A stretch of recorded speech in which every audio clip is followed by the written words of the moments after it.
1934 was a different time, not just in Savannah, Georgia, but in America. We didn't have many luxuries back then, or much optimism for that matter. Not when we were in the midst of the Great Depression. I was 10 that year and a product of this pessimistic era. At the time, I lived with my older sister Helen. She was a nurse downtown at the Candler Hospital and a self-made woman through and through.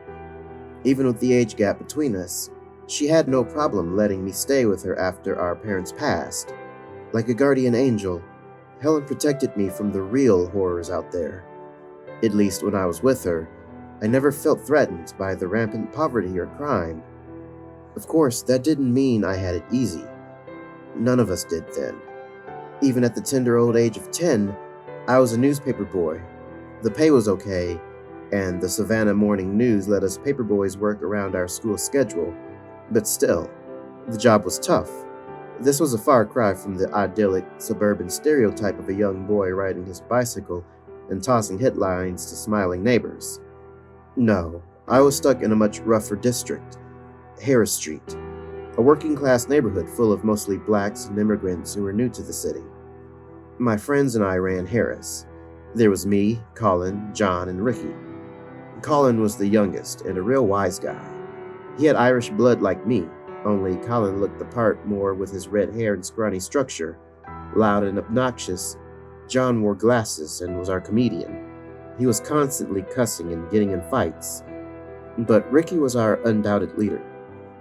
Our captain. Ricky was 13, so he was a little older than the rest of us, a little taller and a little cooler as well. He'd been in Savannah his whole life and knew the city better with our resident hobos. Ricky was a good-looking kid, muscular and charismatic. With straight brown hair, he had an electric smile and a soulfulness to those dark eyes, but most importantly, he looked out for us like a supportive older brother, or like the father we never had. If it weren't for Colin, Tommy Brennan would have been the runt of the team. I didn't have strength or a tough guy attitude. Instead, I had to rely on my own ingenuity to stand up for myself. But I worked hard, and above all, I was just glad to fit in with the guys. Just glad to have friends during these rough years. I was pretty clever, if not exactly a whiz kid. I guess I wasn't a bad-looking boy. I did my best to keep my thick black hair combed to the side, emulating the likes of Clark Gable and Gary Cooper, even if I was half their size. Helen always told me my blue eyes, boyish grin, and dimples would make me a hit with the ladies someday. And I guess she was right when I married my wife Carolyn 15 years later. But in 1934, having friends and bonding with them meant the world to me. I just wanted their respect, especially Ricky's. And so I worked hard out on Harris Street. Regardless of how scrawny I was, I could bark out those headlines with the best of them. And I always kept my pocket knife on me. The sharp blade, good for cutting strings off the bundles, were perfect for protection against some of the rival paperboys. But through it all, I felt safe. Or at least around my friends I did. We had a buddy system after all. Plus, it's not like the cops would have helped us for working class punks anyway. The police far from a friend for anyone on Harris. This was 1934. Yeah, it's not like none of us were aware of murderers, robbers, or child molesters, or all of these other dangers. It's just no one wanted to talk about it. We didn't have 24-hour news stations preaching safety to us back then, nor could we afford to let paranoia stop us from trying to make a living. We didn't have the time or energy to worry about real-life horrors. During the Great Depression, we were just trying to survive. However, the constant struggle didn't keep us from having fun. I still had a blast growing up, especially with my gang. And around October, we got ready for one of our favorite events, the Fall Carnival. Fresh off seeing King Kong the previous weekend, that scared the hell out of all of us, our excitement only grew higher. Saturday soon arrived, and like caged animals released into the wild, my friends and I raced down to Savannah's fairgrounds on 10th Street. The carnival, our escape from the school, the hard work, and the stifling depression itself. We entered the abandoned lot in its sprawling array of tents and small rides. Whatever corners the carnival's signs and lights couldn't get, the nearby streetlights certainly did. The cool weather perfect for our thin jackets, the atmosphere electric. Like attending Romeo and Juliet at the Globe, the carnival's aura enchanted everyone. Live music and bands surrounded us. Even the lingering sense of cigarettes and cheap booze, the sheer smell of fresh sweets soothed the soul. I felt the communal bond, an organic joy missing from our everyday struggles. My buddies and I rode the Ferris wheel and the wooden roller coaster. We even won a few funnel cakes playing some of the games, and as the night wandered past 10 o'clock, the carnival's ambiance remained festive, comforting even in the cold.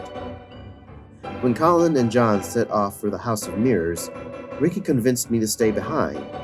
He had other plans, more adventurous plans. So the two of us walked off toward the back, Ricky in his patched-up gray jacket, I in my wrinkled red one. Together, we made our way to the end of the fairgrounds, far from the families, far from the treats. The band music faded away the closer we got to the final tent. A blue tent isolated on its own. Dark woods ran behind it. Ricky and I stepped into this world of sleazy carnival barkers. A new soundtrack of seedy jazz music greeted us. No longer were we around the pleasant locals. Instead, we were amongst the outcasts of Savannah, Georgia, the gangster types, the hobos on a diet of cigarettes, and a few black couples too drunk to stand up straight. Every one of the customers dressed in their Sunday clothes for these Saturday night sins. Uneasy, I looked over at Ricky. "Are you sure we should be here?" I asked. Ricky grabbed my arm. "Come on, chicken," he teased in a southern drawl. I had no choice but to follow Ricky, but I trusted him. He was our leader. And above all, Ricky was my friend. Nothing was around the big blue tent except dirt and a couple of exotic girls' tents off in the distance. The area's dim lighting further quashed the cheerful mood we'd enjoyed on the other side of the festival. The two of us with this unsavory congregation at the front of the tent, right before a large podium. Looking around, I realized Ricky and I were the youngest ones here, not to mention the only ones without a cigarette or alcohol in their hands. Trying my best to be discreet, I leaned in towards Ricky's ear. "Is this the freak show?" Ricky finished nonchalantly. Smiling, he squeezed my shoulder. "It's your turn to see it, Tommy." A suffocating dread eviscerated me. I got a bad feeling. My eyes scanned the scene, but there was no way I could avoid the blue behemoth. To leave now meant having to run away in front of everybody, including Ricky. I couldn't afford to look chicken in front of him. "It'll be fun," Ricky continued. For once, I didn't say a word. Not because I didn't want to, but because I didn't want my trembling voice to reach Ricky. I held my hands together in an effort to hide the shivers. This wasn't the movies where we could hide under the seats during the scary parts. Right now, I'd have to face whatever lived inside that tent. My task for toughness forced me to confront the freak show. I noticed a small wooden sign hanging on the tent. Amidst splashes of many colors, its bold font stood out. Reverend Rob's Shock Museum. Soon, two men walked to the podium, one tall and slender, the other a stocky, bald fellow with a wild beard. The tall man was dressed in a black suit. He had the style of an undertaker and the exuberant smile of a used car salesman. A long cane accentuated his showmanship, his black preacher hat lending him an authority that was anything but evangelical. On the other hand, the man's friend was a complete slob. His hideous flannel shirt and coveralls would have drawn disapproval even in the Great Depression. "Step right up, ladies and gentlemen, for the wildest show you'll ever see," the tall man barked in a gruff voice. A few of the other patrons whooped with glee. The smell of booze now joined the thickening cigarette smoke. Restless, I kept stealing glances between the Shock Museum and conglomerate of rides, safety, and innocence lurking behind me. Ricky grabbed my hand, but not even his supportive smile could alleviate my unease. Using his cane, the preacher man motioned toward the sign. "Tonight, I, Reverend Rob, We'll show you the wonders of my journeys, the souls I've discovered from South America, all the way to the Okefenokee." He leaned in closer, his baby blue eyes holding us captive to each and every word. "Come see the Shock Museum. Come see the strange beings only the good Lord himself could have imagined." With theatrical gusto, he pointed the cane toward the tent entrance. "Join me in this experience." Inside, the tent opened up to an arena of scary spectacles, each corner literally covered by one of Rob's mysterious exhibits. A few openings in the very back led off to separated areas. I figured they were rooms for Reverend Rob's crazier discoveries. Everything from the carnival was hidden behind the Shock Museum's dark confines. Even the smoke and smells were gone, the vibrant jazz now replaced by a tense silence. With just a few lamps scattered about, I felt like I was in a haunted castle, or crypt rather than the Savannah city limits. Confused, Ricky and I followed the crowd to the first exhibit. The spot looked filthy, with only sharp wires forming a makeshift barrier. I could see the stocky farmer closing off the entrance. He flashed me a quick glare. A quick spit of tobacco from his lips, the only hint I needed to stop looking at him. Guiding me, Ricky pushed our way for a view. Then a gurgled caw shattered my senses, like the sound of a dying bird grasping for a desperate last breath. Everyone jumped back in fright. Terrified, I jammed my hand into my pocket, straight toward my trusted knife. Ricky grabbed my arm. "Hey, it's okay," he said in a calm tone. One look at his sympathy cooled my nerves. The older brother I'd never had rescued me once more. As excited murmurs replaced the cawing, I followed Ricky, all the way to the very front of the crowd. And then I came to another scared stop.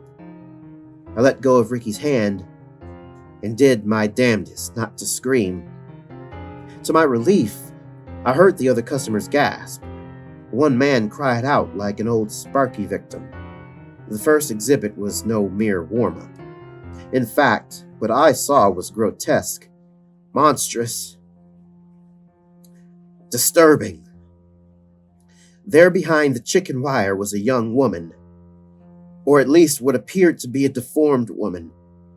Her legs were skinnier than sticks and shorter than twigs, but the rest of her was normal-sized. Normal except for the feathers stuck to her white dress and pale skin.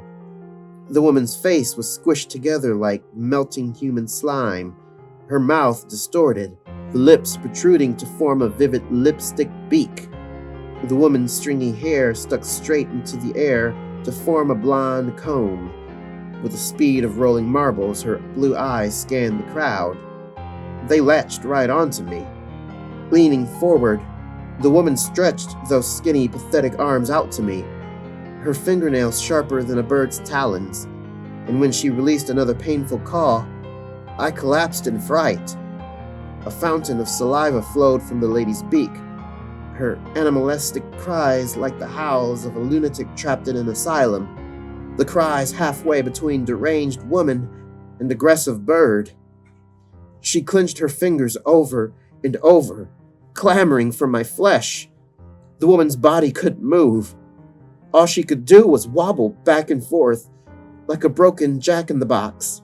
Her blue eyes burrowed deep into my soul. Ricky pulled me back before my tears started falling. "Hey, it's all right," he reassured. Even with the other customers watching me, all I could feel was the woman's glare, and all I could hear was her continual cawing into this late fall night. Her voice got strained to the bone, unable to project any emotion amongst the pain. "That's enough!" A bark interrupted the woman's hollow cries. At Reverend Rob's command, the woman went silent. Her blue eyes looked over at his stern face. No mercy anywhere on the Reverend's expression. Like a frightened child, the woman's tiny legs shook. Everyone else became quiet. Rob had our undivided attention. With his typical flair, Rob pointed his cane at a small sign in the corner of the pen. "The Chicken Lady of Chattahoochee," The sign proclaimed in painted exploitation. "This here chicken lady I found in Florida," Rob went on, his tone now boisterous rather than strict, back to being a minister rather than cold carny. "I rescued her down by the Chattahoochee River." Battling my inner dread, I looked behind me. I saw no sign of the fat man. The farmer was gone. "Oh yes, she likes it here," Rob went on. He flashed a smile at the woman. "Ain't that right, Judy?" Like a deranged dog, saliva still dripped down Judy's face. She kept her distance. She kept her silence. "Just follow me, folks," Rob bellowed. He led the crowd over to the next exhibit. "The Shock Museum has no shortage of stunning sights." Judy's wounded gaze froze me in place. I could hear the crowd leaving Ricky and I behind with the Chattahoochee chicken lady, but I couldn't take my eyes off her. "Tommy, come on," Ricky whispered. Ignoring him, I kept my sights on Judy. Even from here, I could see her scrawny legs strain to stagger toward us. Her disjointed mouth struggled to move. The cawing only became more guttural, more desperate. I reached out toward her. Vague hope sank into Judy's wide ocean eyes. "Shit!" I heard Ricky cry. Then Judy's hope vanished. She stumbled back with pitiful speed, immense fear making her clumsy. "Come on, son!" The familiar voice hit me like a sucker punch. A tight grip ensnared my shoulder. I whirled around and came face to face with the good Reverend. "There's much more I want to show y'all," Rob's voice said behind a barely suppressed anger. "Yes, sir," I said meekly. "We're sorry," Ricky told Rob. He wrapped his arm around me, taking up for me as he always did. He just wanted a better look. A wicked smile crossed Rob's face. His grip loosened, but his glare never left my young face. "Well, no need for that." He pointed toward Judy. By now, she'd cowered up into a corner, like a scared animal burying itself in the darkness. Only Judy had nowhere to hide. "Judy's just fine," Rob said, his attempt at sympathy about as convincing as his purity. "She don't get lonely here, I promise." Worried, I stole another look toward the pen. Judy kept staring at me. Her mouth quivered, but couldn't utter a cry for help. Those thick feathers wouldn't even allow tears to stream. From there, the show got even stranger. 15 minutes went by in a series of escalating chills and darkness. Sure, there were your usual freak show attractions, a hulking muscle man with arms bigger than anchors, an old woman billed as the Witch of Waycross, who couldn't have been younger than 115 judging by the layers of wrinkly skin and patches of cobweb hair. But the most frightening to me was another blue-eyed woman here at the Shock Museum. A teenage girl Rob kept in a small pen. Behind oversized teeth, she yelled out over and over again, her manic hands constantly at war with the dirt in her own skin. She was the last of the Aztecs, the pinhead of Panama City. The woman had a pretty face and smooth skin, but her head was much smaller than the rest of her, as if a doll head had been placed onto a fully grown human body. She was the inverse of the chicken lady. The pinhead had no hair. She uttered growls and grunts from pale, chapped lips, old bloodstains and dirt her makeup, the multitude of scars her jewelry. She wore a tattered polka-dotted dress she'd long outgrown. Like a confused puppy, Pinhead's baby blue eyes faced us.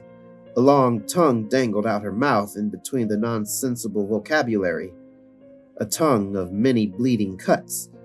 Rob kept her biography brief, and then, before she could come any closer, a quick whisk of his cane sent the pinhead retreating to the darkest depths of her cage. The crowd had no time to react. Rob was an expert at transitions, and his next display was a doozy. Naked Amazonians, both men and women. Excitement pulsated through the male and female customers. Ricky's eyes beamed like headlights. For a preacher man, Rob sure knew how to capitalize on the sexual cravings of each gender. Rob pointed toward the first room in the back. "Come witness their exotic beauty," he shouted with enthusiasm to spare. "The beautiful models of the Amazon right here in Savannah, Georgia." Ricky and the others beelined toward the tantalizing spot. Begrudgingly, I followed after them. Rob's swift hand pulled me back. "No can do, son," he said with subtle scorn. "What?" I replied in a trembling voice. "You're too young, son." Panicking, I looked around at the chuckling crowd. Even Ricky joined in on their laughter. Rob motioned toward a sign by that first entrance, 13 and older to enter the Amazon. "I'm afraid you'll have to wait here, boy," Rob continued. I confronted his glare. "But I don't want to." Ignoring me, Rob led the customers inside the room. "Come on in, folks," he yelled out. "Follow me to the Amazon." "No!" I shouted. Upset, I got ready to run right into that jungle. Ricky grabbed my arm. "Hey, Tommy, relax." "No, I want to go," I said. A combination of therapist and older brother. Ricky leaned down. "Look, we'll be right out." His relaxed demeanor somehow talked me down. "I promise." I looked over at the Amazon opening. "You just want to look at those girls." Chuckling, Ricky gave me a playful hit on the nose. "Hey, can you blame me?" Even I cracked a smile. "Look, I'll be right out," Ricky went on. He backed away toward the first room. "Just wait right here." Yeah, I said. Folding my arms, I watched him scamper off toward the crowd. "I'll bring you back when you're 13, Ricky quipped. With that, he disappeared inside the room. Immediately, the loneliness sunk in like an early morning fog. My fear returned, especially once I realized I wasn't alone. Far from it. Manic mumbling pierced through the silence. Alarm bells rang through my head. Turning, my quivering eyes drifted back to Pinhead's cage. There the aberration was. The teenager on all fours and leaning up against the wiring. Pinhead's tongue dangled out, an added taunt to go along with her assault of strange snarls and cries. Her blue eyes latched onto me. I stood frozen in fear. Sure, I was sympathetic to her plight, but I still didn't trust the teenager's motivations, or her sanity for that matter. Then, in a sudden burst, she stuck her hand through the wire. A desperate, hungry reach for me, her snarling wilder and more frantic. I turned and ran toward the rooms behind me, all while Pinhead's anguished growls followed me, her snarls reminiscent of a starved wolf on the prowl. The unsettling noises stopped upon entering the third room. Now everything was quieter and darker. This cramped space had only one lamp, my only guide in this wilderness of weirdness. Aside from scattered crates and boxes, I saw a bookshelf standing to my left. Rows and rows of jars populated the shelves, light glistening off the glass like glowing radiation. The jars had all held the same abstract figures.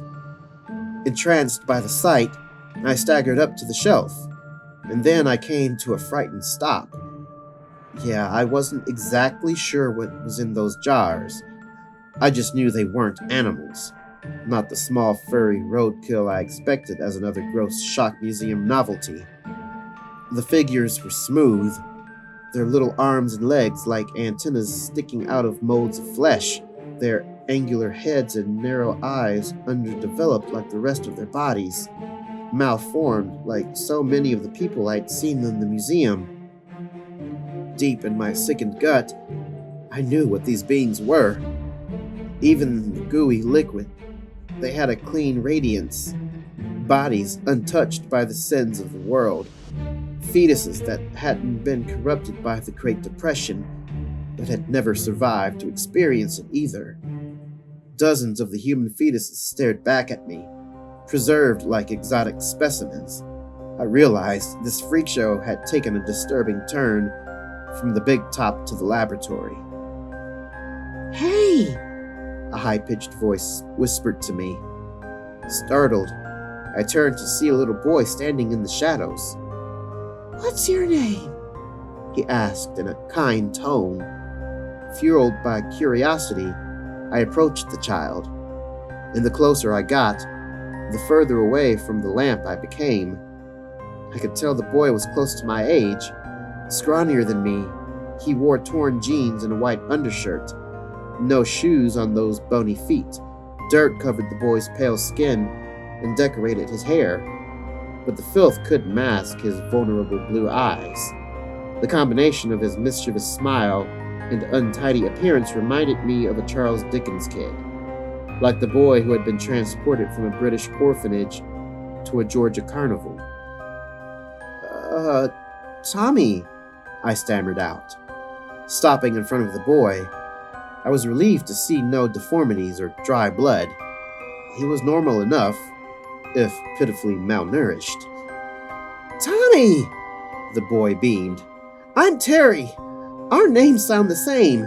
His waxed smile never wavered, and neither did his bright blue eyes. "Yeah, that is funny," I said, too nervous to grin. I looked over and saw a coffin positioned against the wall. The open lid revealed a male mummy, his arms crossed. Not a dusty, crumbling corpse either, but one as well preserved as those fetuses. The mummy's wrappings a pristine white, his posture one of regal stature. "Oh, wow!" I exclaimed. Excited, Terry took a step toward me. "He's real too!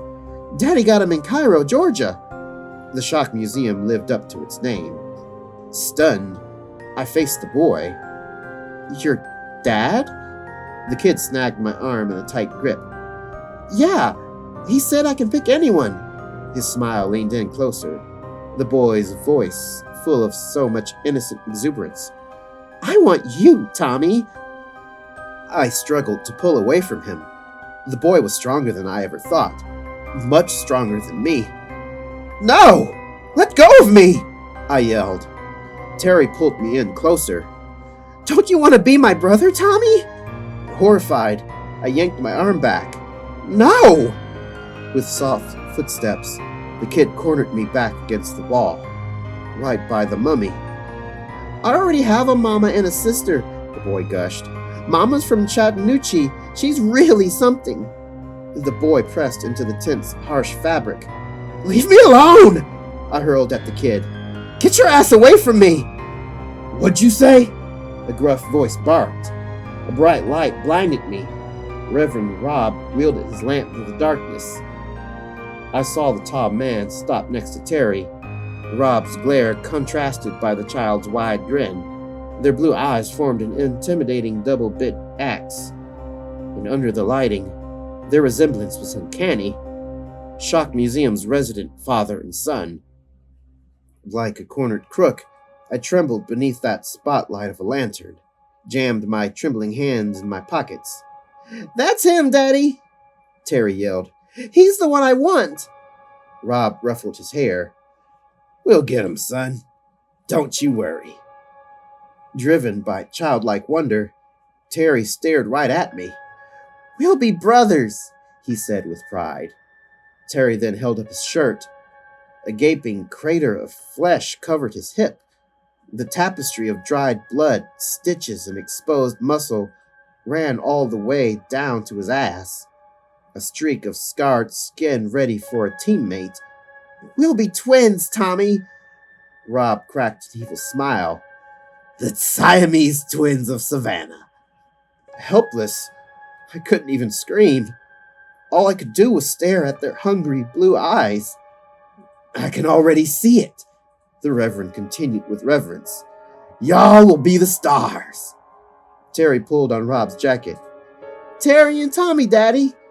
Rob faced the boy. "Yeah, son. I told you I'd give you one, didn't I?"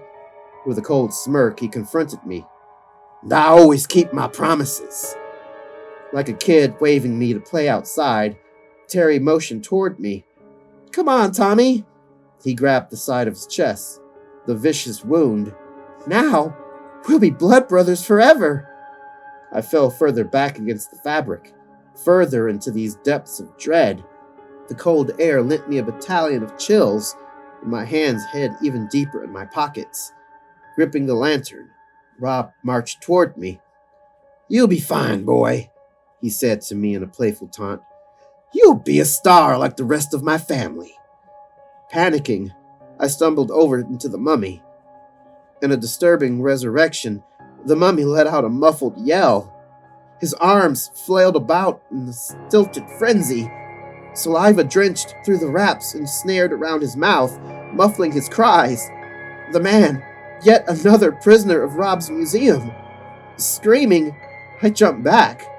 I saw the mummy couldn't see. He could barely move. His arms grasped for help in agonizing fashion. "You little shit!" Rob yelled. Lunging out, he slammed the coffin lid shut. And just like that, the mummified man was silenced. Behind scared eyes, I watched Rob reach toward me until my right hand felt a wooden handle. Old Reliable was right at my fingertips. "I got you, boy!" Rob shouted. Terry jumped up and down, his energy renewed after all his years of shock museum loneliness. "Get him, Daddy!" With fierce force, Rob snatched my shoulder. The pocket knife always made me tougher, and tonight was no different. Like I was back on Harris Street, I retrieved the blade and swung it at Rob. I got him good. One hard lick across his face. Rob cried out as a bloody line appeared on his cheek. "No, Daddy!" I heard Terry cry, his voice now imbued with a temper. Desperate to escape, I pushed Rob away and bolted straight for the entrance. Behind me, I heard Terry's screams ring out like a young banshee's. Waves of broken glass became a backdrop to his tantrum. I stopped near the opening and turned toward the scene. Like a shattered aquarium, busted jars floated amongst the ocean of dark liquid. The small fetuses nothing more than bobbing dead fish. The sterile smell disgusted me. Leaning against the shelf, Rob's irate glare zoned in on me. "Come here, boy!" he yelled. Terry stood in a dark corner, his outburst now driven by rage rather than excitement. "He'll get you!" he screamed at me. I looked on at the boy's blue eyes. Without the smile, they looked sharper than daggers. "Just you wait," Terry continued. "Daddy always gets them." Crying out, Rob careened toward me, his steps heavy and ferocious. The lantern light splashed across my fear. "Come here!" the Reverend hollered out. Clinging to my beloved knife, I ran through that dark tent. Adrenaline warmed me from the cold, but couldn't stop the constant shivers.